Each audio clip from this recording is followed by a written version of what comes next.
الجهاز اللي هنشتغل عليه الهيدروفوشيال ده. اي هيد هنشتغل بيها هي ليها بديل، اي هيد هنشتغل بيها هنا هي ليها بديل. يعني مش شرط عشان احنا خدنا الكورس على نفس الجهاز فاحنا مش هنعرف نشتغل، لا هما ليهم بديل. يعني نفرض ان دي السكرابر، هيد السكرابر، فدي هيد اللي هي العاديه البديل بتاعتها. الفرق ما بين دي وما بين دي ان دي فيها موجات صوتيه، لا دي بتشتغل عاديه فايبريشن. تمام. في كمان زيها بالموجات الصوتيه يعني شبيهه لدي بس اغلى شويه. القطن والكحول بنشتغل بيه ازاي؟ بنشتغل بيه كده او كده، اي طريقه تريح الشخص نفسه وهو بيشتغل. دوسنا جامد ما دوسناش جامد، بس طبعا هو جاي يعمل تنظيف بشره فالطبيعي ان احنا ندوس. طلع دهون، ما ننقلش في مكان تاني الا لما نطهر الجهاز. تمام، ما ننقلش في مكان تاني غير لما نطهر الجهاز. نشتغل كده نشتغل كده نشتغل هنا، نشتغل باي طريقه باي زاويه، ما ننقلش في مكان تاني غير لما نطهر الجهاز. وما ينفعش ان الجهاز يعني يغرس كده والكلام ده، لا انا دايما بشد ايدي كده مع الجهاز. زي فكره الموس لما بنيجي نشتغل احنا بنشد عشان ما نعورش العميل، نفس الكلام احنا هنا بنشد علشان ما نقلمش العميل. ودايما الحاجه اللي بتقلم بنجربها على نفسنا الاول قبل ما. تمام. فاكيوم بنبتدي من عند الانف، عند الانف علشان ده المكان اكتر مكان اللي بيفرز دهون. بنحط ونسحب على تحت على طول، ايدينا ما بتوقفش. نحط ونسحب على طول، ايدينا ما بتوقفش. الناحيه التانيه عشان تشوفوا بتحط عند الانف كده ونسحب لتحت. حصل معايا خط احمر او كدمه حمراء فهو مش مناسب للشخص ده.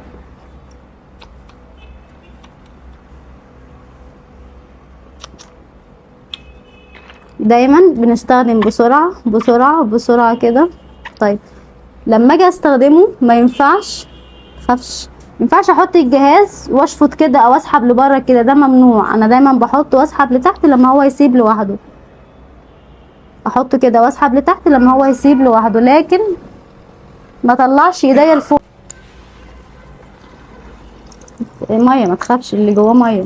بنحط ونسحب على طول لتحت كده. فكره ان انا اسحب لبره دي ممنوع، انا بسحب لتحت لغايه لما هو يسيب لوحده. يحصل معايا كدمه حمراء مش مناسب للشخص ده.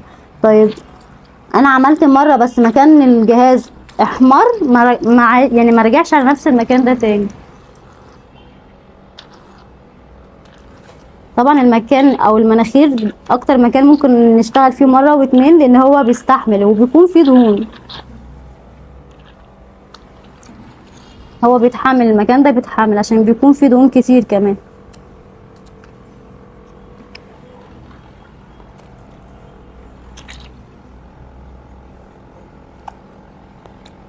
طيب هو ده محدش هيجرب لان مش دايما بيكون الشخص الموجود ينفع نجرب عليه،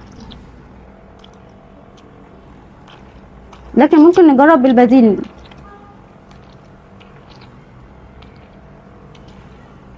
متألم صح؟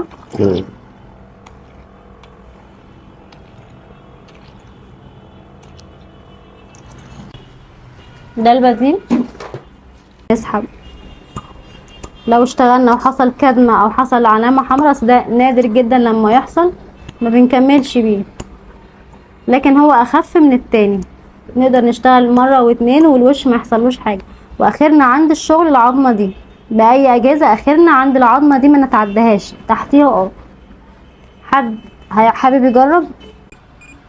طيب هنيجي للالترا ساوند. والالترا ساوند لما بنحطه على وش العميل كده ما ينفعش نشيله، لازم يفضل متواصل على وش العميل. لو شلناه ونقلناه من مكان لمكان فصل الموجات دي خلاص، لازم الجهاز يشتغل من اول وجديد.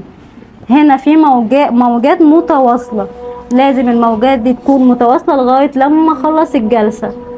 ما يتشالش من على الوش، ما يتشالش، يمشي وهنقل وانا ملتمس الشخص، الجهاز ملتمس الشخص، لكن ما شيلوش هنقله في مكان تاني.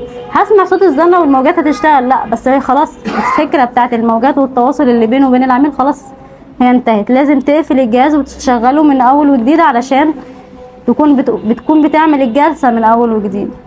لكن انا شلته كده ورجعت حطيته كده او شلته كده عشان انقل في المكان ده، كده خلاص الموجات فصلت اصلا. تمام. انا لازم اكون شغالة لغاية لما اخلص متواصلة. حد حابب يجرب؟ حد حابب يجرب؟ الفكرة هنا ان في موجات صوتية. الفكرة في الهيد او طب انت يعني فهمت؟ طيب ايه معنى ان هو نشتغل بالالترا ساوند السخن او الدافي؟ بيحفز الكولاجين، ممكن يحفز المادة الفعالة اللي بنشتغل بيها على حسب المشكلة بتاعت العميل. تمام كده؟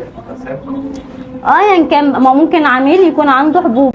طيب طريقة الشغل دايما بتكون على شكل دائري. تمام، على شكل دائري في اتجاه واحد، ما نغيرش ايدينا. في شخص بيكون مشكلته او شكوته ان هو عنده تجاعيد حوالين العين، بنشتغل كده. لو حوالين الفم بنشتغل كده. طب لو بيقول لك انا خدودي بدأت تسقط، بنشتغل كده.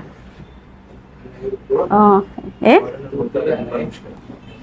التجاعيد حوالين العين تقول ايه؟ هنا مثلا في تجاعيد الجبهة بنشتغل كده، او بنشتغل بشكل دائري كل جنب على الاتجاه بتاعه. تمام كده.